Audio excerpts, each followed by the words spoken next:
And I think a big mistake is to get so focused on customer acquisition that you don't fix the issues that are needed to make the product successful. You need to pause at that point in time, stop trying to get new customers and make sure that the product really works. Because if you keep getting new customers... Hello everyone, welcome to #Startup Basics series in the Insights Alley podcast, where startup founders and teams can learn from proven founders and experts about product, growth, sales, strategy, and everything in between to make their own startup successful. I'm your host Arun Verma, and let's get started.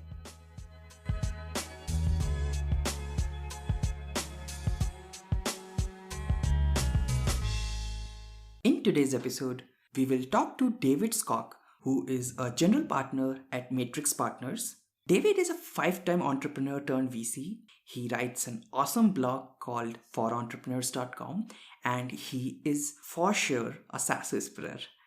We will talk about funnels of a SaaS startup in every stage of the journey. How do you design your funnel? How do you optimize them, scale them, etc. So here is the episode. Hello, David. Welcome to Insights Alley. And thanks a lot for taking out some time for doing this. Really appreciate it. Hi, Arun. It's a pleasure. So, David, would you like to start with telling us your story in brief of your career from your multiple startups to Matrix Partners and nowadays? Sure. I was originally half South African, half English, and studied computer science, left college, and within about 7 months of leaving university, I found a problem that was interesting, wrote some software for it, and kind of accidentally started my first company. Wasn't really intending to start it as I was in South Africa at the time, and I didn't really want to be living in South Africa, but it was pretty successful and took off, so I was stuck there for a while, and then I figured out how to move it to the States. I did a total of 4 startups and 1 turnaround during my time. And my last 2 startups were backed by Matrix Partners, which is how I got to know these guys. I had a lot of different VCs, and these guys were very differentiated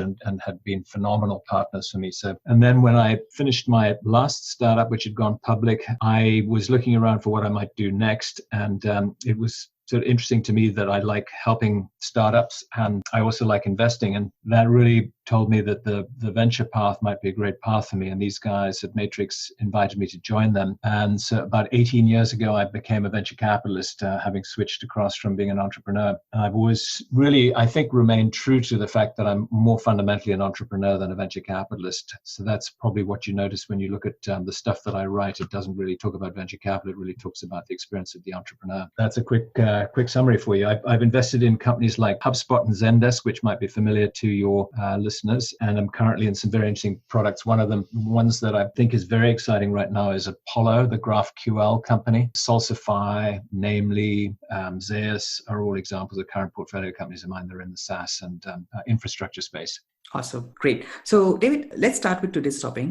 My first question to you is very fundamental, but how do you define and think of what a funnel is from a very fundamental point of view? Obviously, we'll jump into different funnels for different stages and different purposes in a SaaS company later on in our conversation, but basic 101. Yeah, I think of it as being 4 phases. So the very first phase is how do you identify people that are appropriate suspects or prospects for your company, and then how do you find a way to initiate a dialogue with them and then turn them into a lead. And I define a lead as being the moment where you've captured their email address or something similar to that allows you to stay in touch with them and communicate with them. And I call that the top of the funnel stage. Then there is a middle of the funnel stage, which is where you take those leads, and it's typically a marketing process, and you nurture them and you qualify them and you try to figure out which of those leads are really appropriate potential customers and which ones of them are really ready to buy. And those would come out of that phase as being marketing qualified leads that get handed across to salespeople typically. Sometimes you might not have salespeople, in which case you might actually just close them at that stage. But most commonly these days we see some level of sales function that takes on that lead. And then there is the sales phase of the funnel, which is where the salespeople work on those qualified leads and convert them into purchasing customers. And then the 4th phase is the customer success part of the funnel, where particularly in all of these recurring revenue businesses, which is where almost everybody has gone to these days, it's super important that you retain that customer and successfully onboard them. And so that fourth phase is about onboarding them and making them extremely successful and happy, and looking for a way to expand the amount of revenue that you get from them. There really is there's also a fifth phase here, which I should mention, and that is, how do you find a way to take your happy customers and turn them into a referral mechanism that essentially refers new customers to you? And I believe that if you get that working successfully, that's one of the most powerful ways to drive new business. Because if you think about your own patterns of things that you really trust when you're deciding what to buy, I think one of the things you trust the most highly is your friends' recommendations for a product that they've used that they really like. And so if you can get that flywheel working, Brian Halligan refers to it as a flywheel, and actually I think he got that from Jeff Bezos of Amazon, that's a very potent thing that really accelerates your business as well. So let's think of that as being a fifth phase there, which is how to turn your customers that you have into a powerful referral mechanism for you that feeds the top of the funnel. Right. Perhaps making the funnel into a loop, right? Yes, exactly right. Right. Awesome. So David, I know you are a big proponent of thinking of a SaaS startup's journey in 3 phases that you have defined, right? And for the listeners, those would be, first is search for product market fit, and then search for repeatable, scalable, profitable growth model, and then scaling the business. So since these 3 phases are so much different from each other, so let's start with the first one, right? So the first phase would be from the day one until you reach or achieve product market fit, sort of, right? And in this period, I guess the only goal of the startup is to not die or run out of money, right? And obviously find the product market fit. So in such a scenario, David, what do you think should the funnels look like for the founders and startup? So I'm curious to know, how do you think about this, and like, what would your advice be? Yeah. So it's worth pointing out that there's a bit of overlap between the search for repeatable, profitable, and scalable sales motion with the product market fit. And that point of overlap is where you really do start to create a true funnel that you're trying to make repeatable. So let's pick up the phase before that, which is when you don't really have that. Right. And that would then be a customer development funnel. And I think what you're looking for there is not to sell people product initially, but to have as many conversations with them as you possibly can do that are really, truly constructive. And to have a constructive conversation, I think you have to be willing to, number one, really listen truly to what your customers would genuinely tell you about their reactions to your product. And that's a hard thing to have, because many of the times founders don't have enough people to talk to. So they tend to talk to their friends, and their friends are concerned about being polite to them. And so they don't feed them the real honest feedback that they actually wouldn't buy this product. It's not actually something that interests them. And that politeness is a disaster for founders, because it leads them to think that they've got a positive feedback signal from the market when they really don't. So that funnel is really all about trying to figure out where is your optimal customer. So this is a generally very, very tough phase for founders. I see them getting into a lot of difficulty about this, because they don't want to say no to every possible use of their product. And really, to be successful, one of the steps that they're going to want to do is to figure out that they can't actually address the needs of every customer segment. And they're going to be forced at some point in time, quite soon, to pick one segment. So as you're doing customer development, you probably want to talk to all segments, but you need a scoring system in place that you can figure out as quickly as possible who's the segment that has got the lowest resistance to buying your product. It's the easiest segment to serve, and that actually has money to spend on a product. And that scoring system with those 3 points there should lead you quickly to honing in on a single, it could be a vertical or a customer size, but it's a definition of a group of people who buy the same way, who are looking for the same product features, and who will respond to, the same messaging, the same price points, etc. And you want to start broad and quickly figure out who that group is. And then once you've figured out what that group is, have as many conversations as you possibly can do in that area to try to really hone in on whether there is actually a pain point that's severe enough. I use a term that's been around for many years, hair on fire. The customer needs to have their hair on fire, because if it's not an urgent pain point, you'll have lots of interesting conversations with people where they'll be happy to talk to you. But when it comes to getting them to actually purchase the product and spend money with you, it's likely that you won't be successful there because it's just not a high enough priority for them. Right.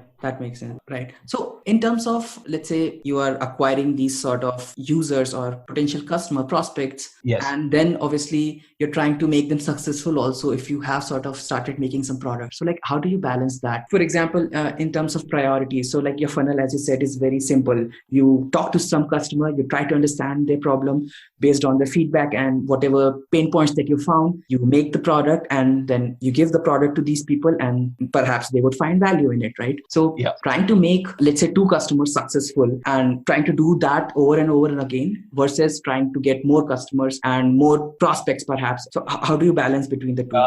Okay, great question. Yeah, that's a very good question. So I think the answer to this is pretty simple, which is when you've gotten your first customers, I would actually stop trying to focus on adding too many new customers. And I would now turn the focus intensely onto getting the product installed with the small set of customers that you've decided you want to start working with. And it's typically, something like 3 to 5, not more than that, because anything more than that, you won't have enough time to spend with them. And now you really want to be very, very certain that what you've built is actually working for them. And when I say working, I really mean that it's delivering the business benefits that you are promising that you would achieve for them, not that they're simply using it, because usage is not an indicator of whether they're going to really, truly spend money with it or actually keep using it over a long period of time. To get them to keep using it over a long period of time, it's essential that it delivers, reliable, consistent business benefits to them. So the metric that you're looking for there is, what is the definition of the business benefit that we think we're going to do? Is it saving money? Is it creating more leads? Is it shortening the time to resolve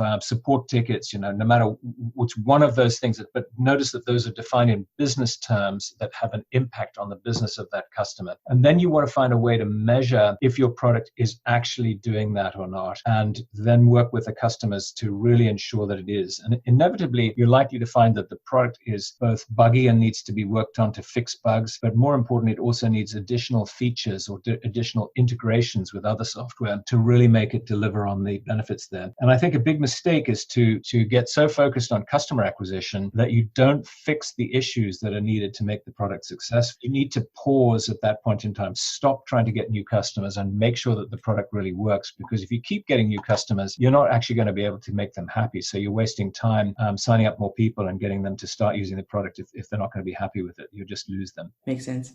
Let's move to the next stage and perhaps the bridge that you mentioned, which is mix of between the 2 stages, which would be very difficult from the stage of finding product market fit. And since in this phase, it's all about making that repeatable and scalable system and machine. So how does the funnels get upgraded? Like all of them, right? So your top of the funnel for acquisition, then your sales-led funnel, or perhaps a self-serve funnel, or perhaps a mix of both, right? And of course, the product usage and product delivery, value proposition, that funnel. Right. So before I answer that question, if it's all right with you, I'd really like to expand the stage that we're talking about, the stage that we call building a repeatable, scalable, and profitable sales process. Of course.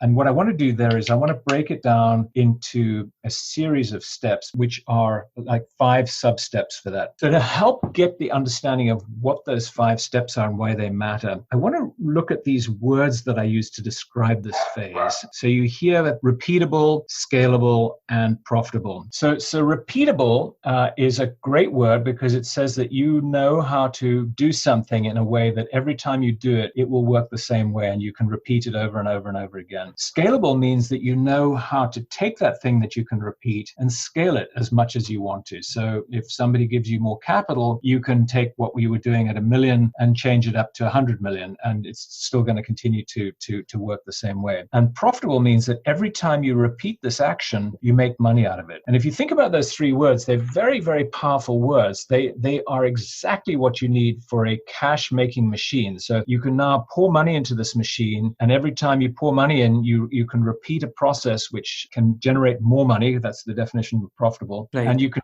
turn that crank as fast as you want to. So if somebody gives you enough capital, you can keep turning that crank faster and faster and faster. And so that's why these are such powerful words, and they're very carefully chosen words. So let's now turn the attention to how do you break this down into steps. And I think the right thing to recognize here is at the very beginning of this journey, you have no idea how to sell your product. You don't have a clue of a bunch of very important questions that have to get answered. So the questions would be, who is the optimal customer segment, the right target segment to go after? Who do we need to talk to in that customer organization to sell our product to? What message should we use when we talk to them? What price points should we be selling the product to them at? What specific product features might be needed to really completely support making them successful with the product? And you may need to understand things like, what's the best way to sell to them? Should we do a proof of concept, or should we allow them a free trial for a week, or should we allow them a free trial for 2 weeks? And should we split the features of the product into a freemium thing? And then,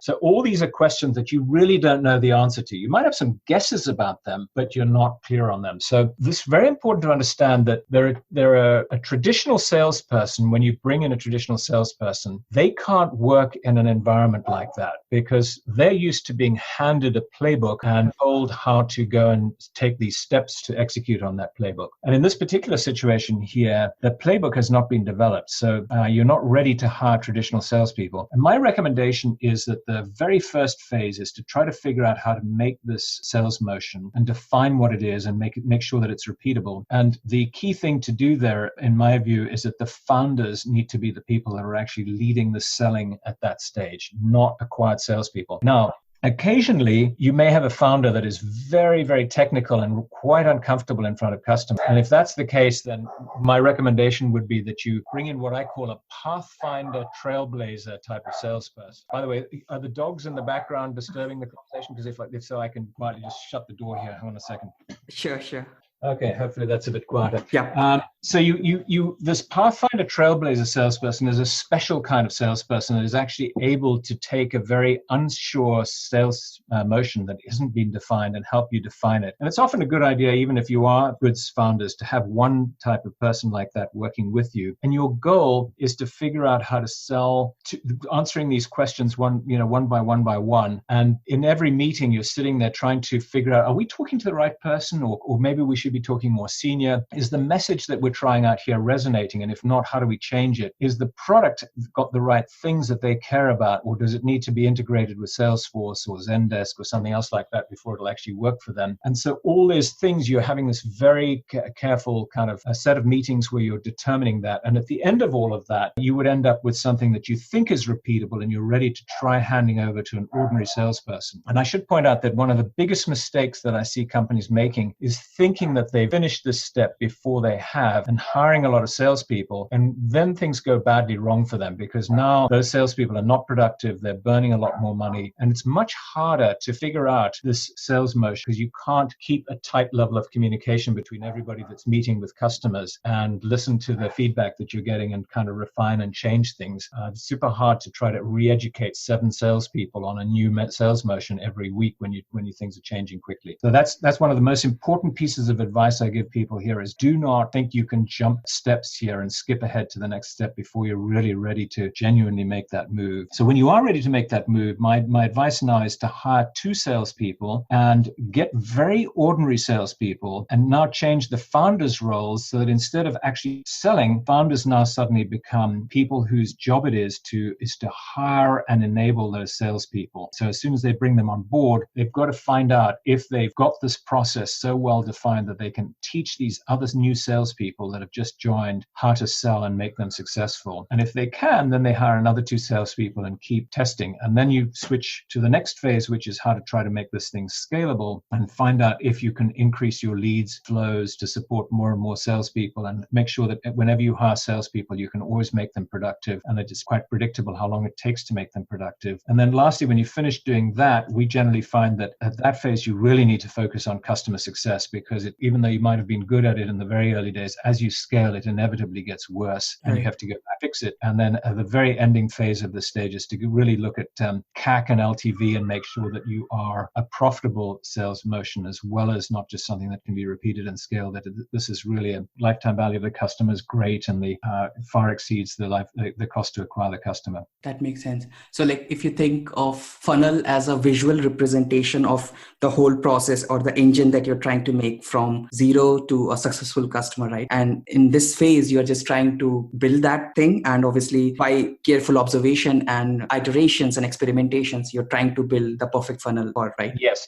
And again, I want to go back to those 4 phases here. So as you're trying to build this repeatable motion, what you're trying to do is have a very well-defined top of funnel motion, things that you do to find prospects and get them to come to your website and then get them to give you their email address when they come to your website. Then middle of funnel. So what steps will you take to nurture people? What will you do to qualify them? And what process would you then do to hand them over to sales, assuming you're going to use salespeople? What does the sales process look like? Do they need, for example, a sales engineer that does a demo for them, that sort of thing? That's you're building out and defining how you do top of funnel, how you do middle of funnel, how you do your selling steps, and how you do the customer success steps. What do you do for onboarding? What do the materials look like there? How do you what kind of person do you need to make the customer successful? Is it a pretty simple telephone call, or is there some more sophisticated process you need for that? And so that's when I talk about this motion, this repeatable motion. It is a well-defined series of steps that you take in top of funnel, middle of funnel, selling stage, and customer success stage. That's written down, documented, has the right materials to support the people, and has definitions of what people are needed to do that job, and so you know who to go and hire. And that's something that I see people being very lazy about defining. They sort of think they know it and they kind of have it in their heads, but they don't take the trouble to write it down. When it's not written down, a new salesperson joins and it's tremendously wasteful because there's no onboarding training course for them to go through to learn who the customers are, to learn about the problem, to learn about the product, to learn about how to work with the company, etc. That's, to be really successful here coming out of this stage, what you're going to want is really good documentation, systems, and automation underneath those 4 phases there. How do you think founders should make sure that this process and this funnel doesn't become too complex, right? So for example, as you mentioned, let's say they've thought of, okay, SDRs would do XYZ, and then it would go to an account executive, and then it would go to, let's say, some pre-integration team, and it could become very complex very easily. So how should founders make sure that is still very short and to the point only? Right. Well, so I think it goes without saying that you want the simplest process you can possibly create that works, and you should only add complexity if you're really forced to add complexity. Another way that I like to use that I think really helps people to be successful at this is to get extremely focused on your buyer. So one of the biggest mistakes I see being made by people is that they define the funnel according to how they want it to work. And an example of how this happens is I think they might go to a conference like a SaaS or something like that, and they'll listen to a speaker from a company that they really admire. Somebody from Zendesk might get up and talk about, or Atlassian might get up and talk about how do they sell. And they come away from that conference thinking, well, that's a company that I want to emulate. I'm going to try to make my sales process work the same way. And in my opinion, that is 100% the wrong way to go about it. The right way to go about it, and it's very rarely done, is that you need to become an expert at understanding your buyer and how they go about their buying process, and then design your sales process around that. And so for me, one of the most potent and powerful things that I do when I work with startups is to get them to draw a diagram of how they think their buyer goes through the different stages of figuring out whether they actually want to buy something, evaluating different vendors, becoming comfortable about whether something's really going to work for them or not, how they then need to go through the budgeting process, etc., to justify it and get it purchased. And then they should think about how do they design a funnel that fits with how that buyer goes through their journey. And inevitably, they're going to find if they haven't done it correctly like that, they will have a funnel that breaks and it will be very inefficient. And so if you do that, there's some interesting things happen. One of them is you will inevitably find that there are places where what you want your customer to do is not something that the buyer themselves wants to do. So for example, you really do need their email address to allow you to start communicating with them. But if you ask most prospects to give you their email address on a website, they're very wary of that. So now you have what I think of as a funnel blockage point. And you have to think about, can I redesign this step? Can I make it different? Can I make it work where I get that email address maybe later on after I've given them some value? Because people will be much more willing to give you an email address after you've already established some kind of trust with them. So I like to help people figure out that if you have a funnel blockage point like that, you should ask yourself the question, what is the resistance that stops the customer? Why do they not want to give me their email address? What concerns do they have? Is it privacy or spam? They don't want to get spammed in the future. And how do I solve that? I can solve it by doing motivational things. So I can give them something as a reward for giving me their email address. So, sometimes you see people using very monetary rewards, like they'll give away an iPad for every 100 people that give them their business card at a booth, to better things, which is where you might actually give them, for example, if they happen to be in the sales and marketing area, they might give them access to a report that's got really good benchmarking data of, what the percentage conversion rates are of sales development reps or whatever, something useful to them. And then you get their email address in return for that. But even more successful is if you can actually redesign the steps so that they can actually start using your product, maybe without giving it their email address. And as they get into already having committed to using the product, at a certain step, you then ask them for the email address. And by that stage, they already trust you because they've seen that you've got a decent product and they're working with you, and it becomes a little bit easier. So that's a redesign of the step or incentive with motivation to pull them through that friction point then. And I think if you go about things that way, you have a much better chance of designing a funnel that works and also not overcomplicating the funnel, which was really your key question that you started this with here. I have another tip for people, which is as you start thinking about your buyer, you might have heard me talking in the past about time to wow. Let me define that for you. I think wow, there are two kinds of wow moments in the buying process. There's the really major wow moment, which is when you've proven to somebody that your product really solves their problem and they're now ready to write a check for you. They're confident that this is the right thing for them and they're not worried about it any longer. And then there's mini wow moments, which is where as they're interacting perhaps with your product, they get excited because they see something that's cool that motivates them to keep working on it and keep trying, more stuff. They're not necessarily in powerful enough things that they will definitely say that, okay, now we're ready to write the check because we know this is going to work, but they're still motivational. And I think one of the things that I've been able to do to help entrepreneurs is get them to really think hard about what is the very specific big wow moment. What are the things that they have to demonstrate and prove to their customer to enable them to feel totally confident that they can now make this buying decision? And just by defining those, immediately you start to become clear, okay, our whole funnel design should be around how do we get them to that point as quickly as possible and with as few steps as possible. And that's also going to help you simplify your sales motion. So if, for example, you can do that by letting them, just sign up for your product and log in and immediately start using it and get those benefits, bingo, you're off to the races. But most people can't. They have to get some data into the system first. And getting data is often a very high friction point for the customer and takes a lot of time and effort and energy. And that's kind of slows down the whole evaluation. And sometimes there's many other steps that they have to go through. So again, I work a lot with companies trying to help them figure out how to eliminate steps, cut them out, and make it easier and easier for the customer to get to that wow moment without having to do much work. So for example, if your product needs data in it, instead of forcing the customer to upload their own data, which might take too long, provide them with some sample data so they can start playing with the thing initially and see the benefits of it with some sample data. And then if that's good enough and gets them excited, that gives them motivation to actually go and do the work of uploading their own data into it. But they might just give up if you don't show them any benefits. And the first thing they've got to do is work, and there's no wow moment at all in there. That's just a ton of friction and not very motivating for them to actually take the trouble to work and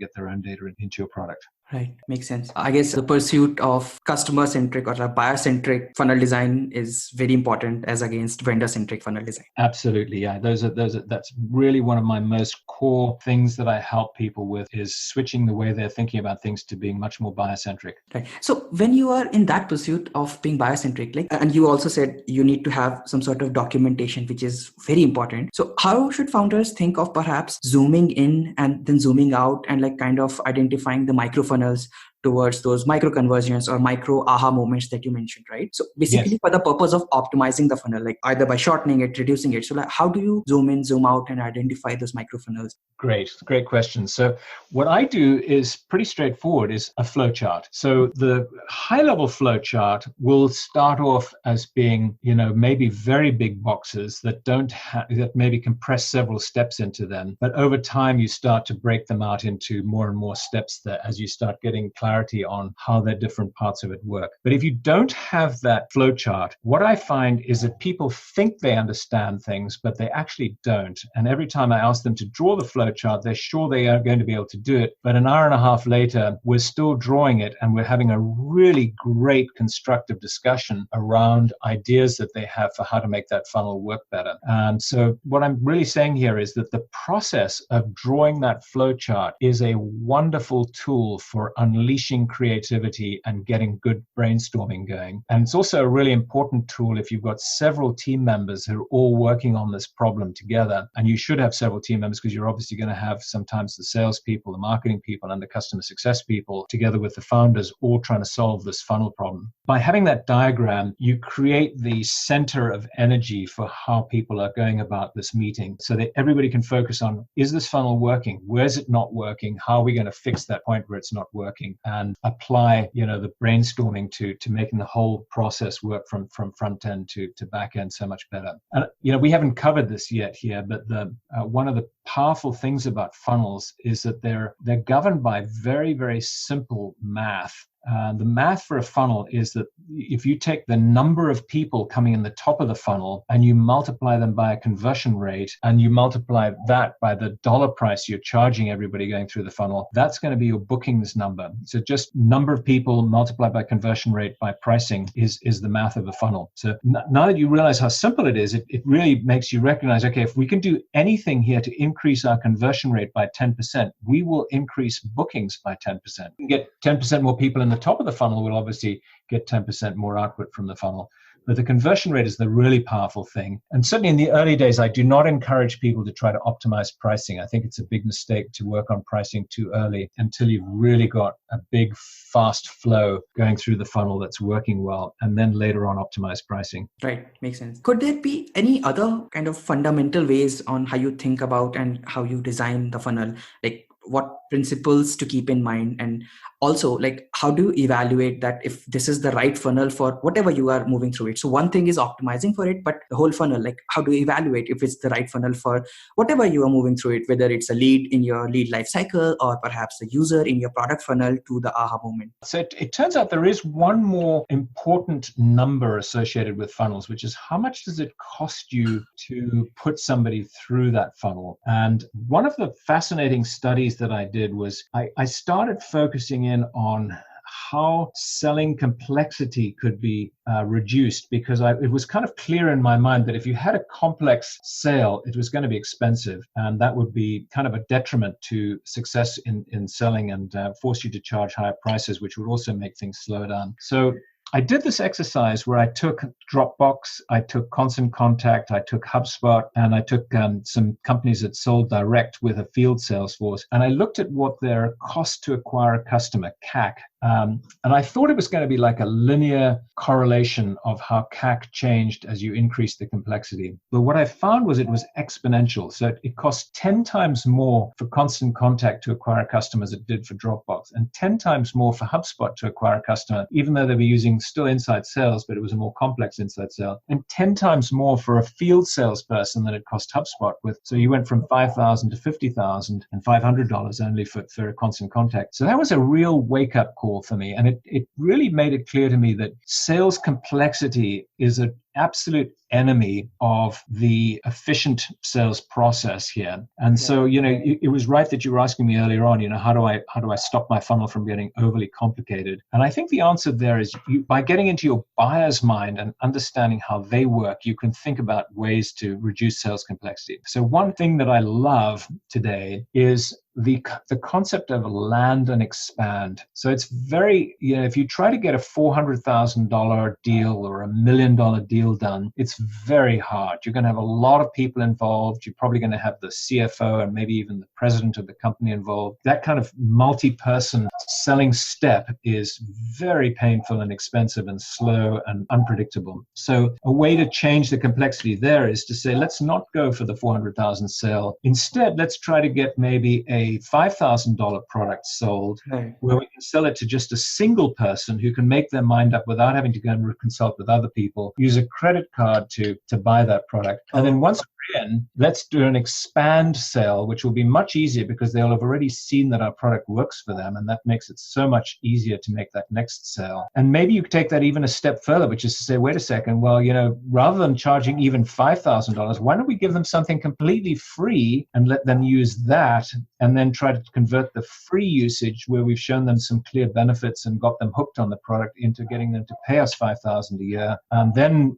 after we've got one or two users at $5,000, let's go and sell much higher up in the organization, convert that into a $500,000 deal. Those are ways that I go about thinking through how do you take out, selling complexity and reduce your cost of customer acquisition. Right. And that expansion could be on multiple dimensions also, right? So like multiple seats or multiple departments or different value metric. Absolutely. Yeah. In fact, you brought up something that's really important there, which is the power of, getting what I call multiple axis pricing. So the more axes you have, you don't want overly, too complicated pricing where there's too many axes. But if you can have several axes, then it makes it easy to scale pricing so that you can start with somebody at a very low price point. But as the whole organization starts using it and they really get more value out of it, you're able to capture that value and charge higher and higher prices for it. Yep, makes sense. That's what we call the inverted funnel after, exactly the right. neck. Right. By the way, what do we mean by leakage in the funnel, and how do you fix that? Yeah, so leakage to me is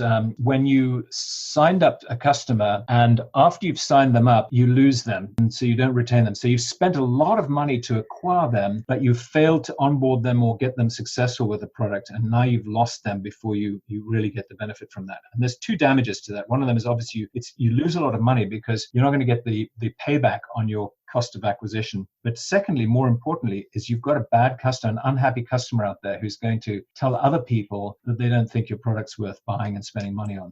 I think it's extremely important that before you start scaling sales aggressively, you really are confident that your funnel is not going to be a leaky funnel, and you fix churn and get it working to the point where you're very confident that it's in a highly acceptable level. Makes sense. And it could be like in any funnel, whether it's your website. So for example, at the last moment, people are not just entering their email and do everything, right? But I guess, David, these are very obvious one, and with different tools and all, you are able to identify that, and thus you're able to fix that. But what about the part of your funnel which are not obvious? What do I mean by that is there is no blockage or leakage as such, but you could perhaps find some levers or some leverage which might optimize the funnel for most impact. So how do we find and act on such asymmetric opportunities for a funnel optimization?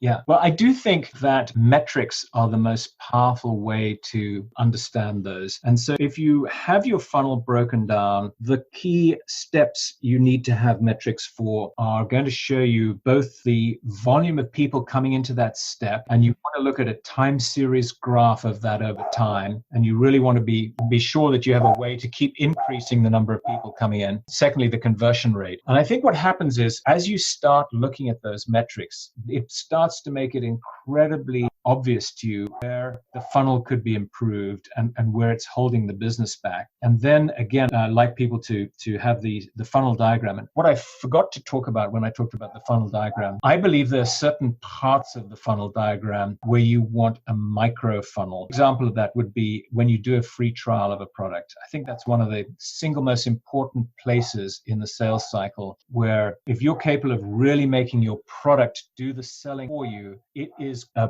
super potent thing for the business. It can supercharge the business. You could call that product-led selling or product-led growth. And it's how the customer wants to work, because they really hate salespeople. They don't love talking to salespeople at all. And they would far rather just be able to go to a website and test something out all by themselves and figure out if it works without having to interact with your people. And that's what you want too, because your salespeople are incredibly expensive. And if you can get the customer to sell themselves, that's brilliant. So in the product area, I recommend having a micro funnel diagram where you literally go through every single step that the customer has to do to get to that wow moment. And things like we talked about, is it clear for them what's journey to take to see this wow moment in our product? Because if it's not, then you perhaps need a product like a WalkMe or several others that are in that space that will guide you through the steps needed to get to the wow moment quickly and not have an accidental, mishap where you don't remember what to do or don't know how to do it. Is the product obvious to use? Are any of those steps in there, like connecting it to Salesforce, difficult steps because you have to go and talk to maybe IT and get their approval to connect it to Salesforce? How do you maybe get rid of that? So I think, again, it's a combination of knowing the conversion metrics and realizing, okay,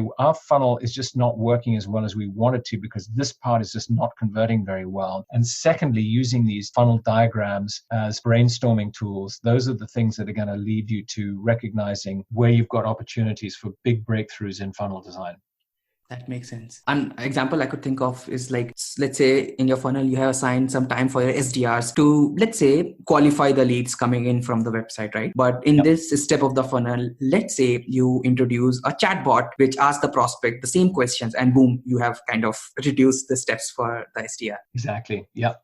Perfect example. You're thinking through, can I cut humans out when you take that step? Because humans are both expensive, but secondly, they're also kind of off-putting to the customer. So the more you can take humans out and make it something that the customer does themselves with self-service, the better you make your funnel. So it's a great example. Makes sense. So let's talk about the third phase, which is like pouring oil onto the fire and scaling the business, right? So like what changes then in the funnels like that we have already talked about, and what changes should happen when you go into that third phase? Right. Great question. So one of the biggest things that I would say about the first two phases is it's not predictable how long it's going to take you to find product market fit or to figure out how to make your funnel really, truly repeatable and scalable and profitable. And because of that, it's really important that you're very, very careful with burn and do not hire people unless you absolutely are certain that it's the right point in time to hire them. So I'm a strong believer that, controlling burn and keeping it really tightly under control while you're searching for product market fit or searching for repeatable, scalable, and profitable growth process is really important. But when you hit the phase where you need to start scaling, everything changes. You are now really ready to invest money because things are repeatable and they are scalable and they are profitable. So you should be doing them as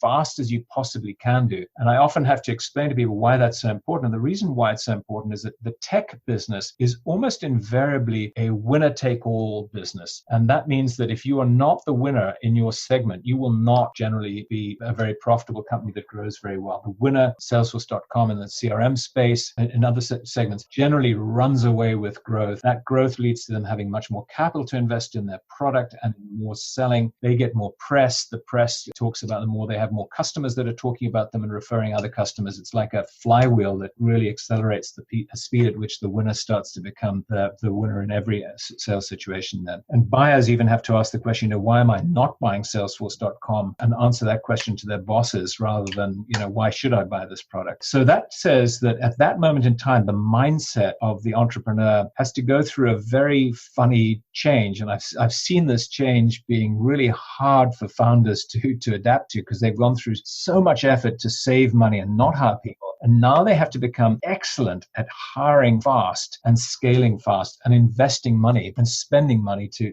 get that growth to happen. So one thing that's really key here, I talked about hiring. I believe somewhere part the way through the phase where you're building repeatable and scalable, you hit that scalable phase, you have to learn to become excellent at recruiting. And recruiting is getting tougher and tougher and tougher as there are more startups out there competing for the same resources. So I do think that you have to bring recruiting in-house, and you have to recognize that becoming excellent at attracting people, creating a brand that people that are looking for jobs find an exciting brand, and creating a great experience when they come and interview with you is all important. Teaching your managers how to interview well and hire well, that all of that needs to, it's really like another funnel that you have to create for hiring, because you've got to find candidates and attract them and put them through an evaluation process to figure out if you want to hire them, etc. So that's one key thing. And then the other, the importance of being able to accelerate fast and, find capital. So being able to raise capital well is another key skill that really separates the companies that do well from the ones who don't do well. But it's hitting the gas, hit the accelerator pedal, run, actually, have to hire a lot of salespeople. Make sure you don't miss how many salespeople you forecast you'd have. In the past, you'd probably been quite proud if you hired slower than your plan, because it meant you had less expenses and you therefore would save some. In this situation, every time you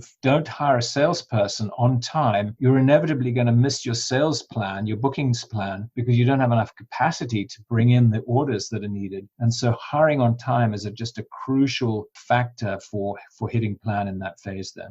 Absolutely. David, you earlier talked about kind of the mathematics for a funnel, which is like you pour something on top and obviously the conversion rate, and there could be CAC, and then there could be the time to convert and flow that item throughout the funnel. So like, how do you segment different sources or perhaps persona for the funnel? What do I mean by that? Let's say in your acquisition, your funnel mathematics could like whatever, but if you don't do segmentation in that, you would not understand that for acquisition, your outbound emails are the best performing, or your Facebook ads were the worst performing. So like, how do you do the segmentation throughout the entire funnel? Yeah, it's a really great question. So I think there's two forms of analysis there. The first form is customer segmentation. So I'll use HubSpot as an example here. HubSpot sells to several different types of customers. They had very small businesses, they had mediumly small businesses, and they had larger businesses. And then they sold through the channel. And it was super important that they tracked both the CAC and the LTV for those particular segments. And once they did that, they were able to discover something really critical, which was that the VSB, the very small business segment, really was not a profitable segment for them. They had very high expenses selling to them, and they weren't charging very much money, so they didn't do well. And those people churned at a high rate and didn't buy much more after their initial purchase. So the CAC LTV metrics showed that really quickly this was a bad segment. But at the same time, the same analysis showed that actually when they sold through the channel, and the channel was selling to these very small businesses, that had great economics. So all of a sudden, what they did was they were able to say, we're wasting all these salespeople on this VSB area. Let's move them all across to the channel, and we should be investing more in the channel than we have done, because it's actually much more profitable even than our small and medium-sized business. And so, a year later, they had something like 20 salespeople, up from one salesperson focused on the channel business. So that's one form of segmentation. The other kind that you referred to is lead sources. And here you were quite right. You were talking about the fact that, sometimes you might initially start your business off by trying to use Google AdWords. And that would be what you might find out with Google AdWords is that it works very effectively, but unfortunately you might discover that it brings in only very small customers and doesn't find you the really big customers that are perfect candidates for your really big deals that you can do. And then you might in parallel be running a very expensive lead channel, which is sales direct SDR, sales development reps. And they're really expensive, but you might find with your sales development reps is that even though they only produce 20 leads per month, the leads that they're producing are actually really great customers. These are big accounts, they buy a lot and they expand a lot. So the only way to really evaluate Google AdWords versus sales development reps is to really have, again, CAC and LTV for each of the different lead source mechanisms that you go through acquiring your customers, and look at those. And again, that's why metrics are so powerful with the funnel, helping you understand this part of the funnel is working really well, the SDR part, but maybe the Google AdWords, even though it seems like it's good, is actually not as good as we thought it was. I'm trying very hard to get my dogs. It's okay. My apologies. It's okay. It's okay. So, David, how do you measure over time? Perhaps like your funnel economics is getting better, your funnel is getting better overall, time over time. So, like, because, there are so many variables and many funnels and conversions, conversion percentage for each step, right? So, like, overall, if you have this machine, this funnel, how do you see over time that it's becoming better? The economics are getting better. Right. And it's a great question again. The answer to that is you need time series graphs. So you want to be tracking, and I'm always a little bit cautious here because obviously the level of sophistication that you have increases over time. And in the very early days of designing a funnel, you won't have the sophistication. So hopefully my 9-step process there makes it a little bit easier to recognize when you need different metrics. But by the end of repeatable, scalable, and profitable, you should have a very good set of metrics. So you're looking at the number of people coming into each step, you're looking at the conversion rate, and you're looking at the overall CAC and LTV, and you're looking at that by customer segment, and you're looking at it also by lead source. And those graphs that you're looking at should be time series based. And that's a time series thing that's going to help you understand, are you consistently achieving what you want to? And if you're interested in knowing the number one goal out of all of this here, for me is pretty simple, which is, can you show that with your machine that you're building here, that you can consistently increase the bookings quarter after quarter? And by bookings, if you're in a recurring revenue business, I mean the net new ARR that's coming in quarter after quarter. So it's a very, very easy thing for me to say, but it turns out to be a really hard thing for the business to be able to actually put into practice. And so that it's not ARR, because it's, if you have the same bookings, let's say I'm booking 100K in new ARR in Q1, and then I book another 100K in Q2, and then another 100K in Q3, then my ARR will have gone 100, then 200, then 300. So it's increasing. And every startup I see tends to show me that graph of how the ARR is increasing. And immediately I ask for the other graph. What I want to see is the graph of the 100, 100, 100. And if I see 100, 100, 100, that tells me, well, it might be repeatable, but it's not scalable. And they haven't figured out how to scale it. I want to see it the bookings going from 100 to 150 to 200 to 300. And that way the ARR is growing exponentially, not linearly. And that's, again, as I say, super easy to say, super hard to achieve, but that is your goal. And you want that goal to be achieved at the same time with good LTV to CAC and months to recover CAC. Those are the two key metrics for the profitability side of things. And by and large, if you have good LTV to CAC, it's an indicator that you've probably also cracked good customer retention. But if and that would be the other thing I'd be looking at here, is I want to be certain that your business has very happy customers and that the product is really doing for those customers what they thought it was going to do for them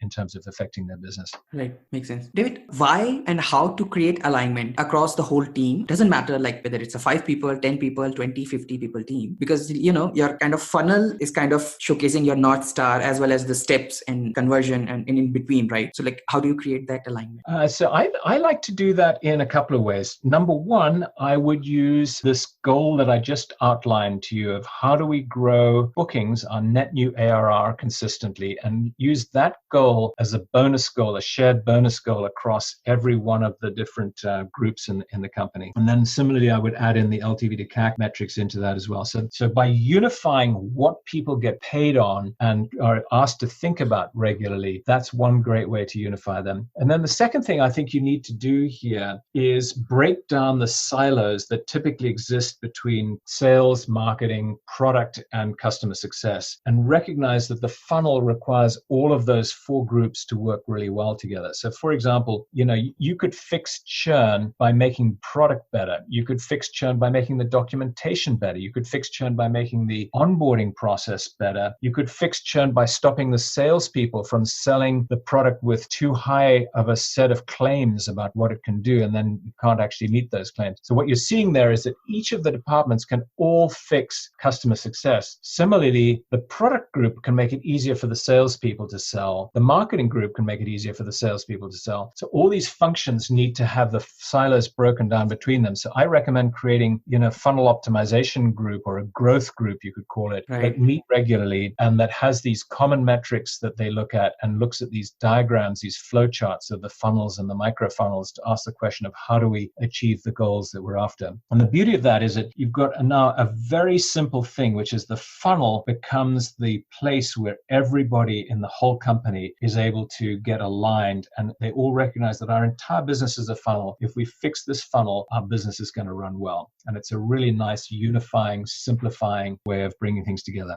Makes sense. So, David, that was pretty much it. Any final advice you'd give to founders on funnel design, funnel optimization? Any big mistakes that you see founders doing, or any big learnings that you have had up to now? Yeah, I think the only thing I would add here is that we try to cover a huge amount of material in an audio form in only 1 hour. And people are going to find that there's just not enough detail for them on some of the things here. And if that's the case, I just want to point them to my blog, forentrepreneurs.com, and point out in particular that there's a section in there called 0 to 100. If they search for 0 to 100 videos, they're going to find that there's a bunch of slides that go into a lot of this detail with much more detail than we were able to talk about. And there's also videos of me speaking on this topic and several other people speaking on this topic. And I promise you, every one of you, there is nothing salesy in any of this material. It is all educational, all focused on just trying to help founders solve how to create better startups. And that's where they can go and get additional information and more detail than we were able to cover. Awesome. Anything you would like to plug in? Your Twitter, LinkedIn, how can people reach out to you? My Twitter address is Boston VC at Boston VC. And if people want to reach out to me, the best way to do that is probably through something like LinkedIn. Well, David, thank you so much for all the insights. It was a pleasure having you on the show. Arun, was really a pleasure talking to you. You've clearly done your homework very, very well on this topic. So thank you for a great set of questions. Thanks a lot. Bye-bye. Okay, bye. That's it, folks. Thanks for listening. Do give me your feedback about the podcast. What could be improved? What topics and guests you would like to see on Insights Alley? You can leave a comment on the YouTube video or could email me at arun@insightsalley.com. You can also message me and connect with me on Instagram, Twitter, etc. My handle everywhere is @Arun11192. And remember, always be learning. Bye.